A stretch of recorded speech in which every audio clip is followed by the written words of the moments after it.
Hello everyone. So we have discussed about valuation of a company and how a company is valued and what are the different factors that affects valuation of a company.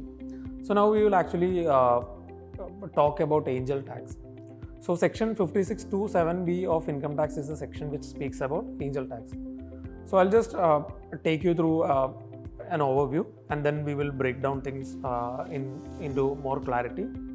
So, as per section 5627B of Income Tax Act, if a private limited company issues shares at a premium means it's more than the face value, and such issue price exceeds the fair market value of the shares, then the difference between issue price and fair market value would be treated as income from other sources and will be taxed accordingly.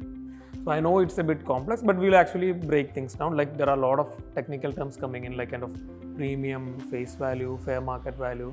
So we will we'll explain this with an example. So suppose there is a company named A. So this company is incorporated with a capital of rupees 1 lakh, which comprises of say 10,000 equity shares of rupees 10 each. So 10,000 into 10, 1 lakh. So 1 lakh is the capital that the founders brought into the company. So now this company gets an investment, say some amount at a valuation of say rupees 1 crore. Okay, so 1 lakh is the investment, now the valuation of the company is 1 crore. So the current value of the shares of the company. So how are we going to compute it? Like 10,000 was the initial number of shares, 10,000 into 10. So currently we have a value of 1 crore. So the number of shares won't change, it is still 10,000. So the value of the share or the price in which the shares are issued is 1 crore divided by 10,000, which is rupees 1,000. So what is the face value of the share? That was rupees 10. So face value is the price in which the initial founders put in the money. So 10 rupees is the face value and 1,000 rupees is the current issue price. So the difference between the current issue price and the face value, that is rupees 990, will be treated as premium. So I think it's clear. So face value plus premium becomes the issue price, or premium is nothing but issue price minus the face value. Now suppose the fair market value of this shares is say rupees 600.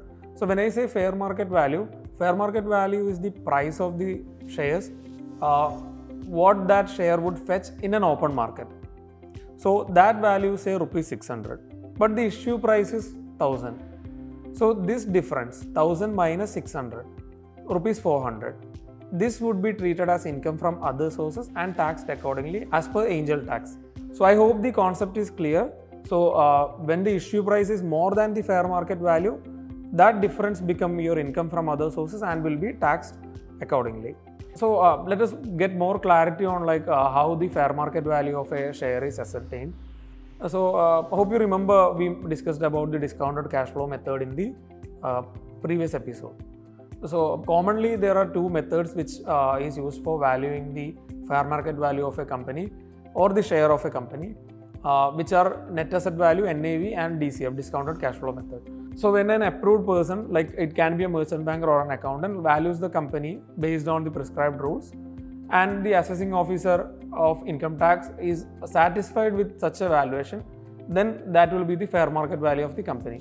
So suppose the company A has a valuation report for 1 crore and it is to the satisfaction of the assessing officer, then the fair market value of the company would be 1 crore and the fair market value of the shares would be rupees 1,000. In that case, the fair market value and the issue price remain same and the difference is 0, and there is no income from other sources, and then hence there is no angel tax. I hope this concept of angel tax is clear to you. In the next episode, we will be talking more about term sheet, like what are the different terms involved in term sheet, and we will deep dive into term sheet and other technicalities. Thank you.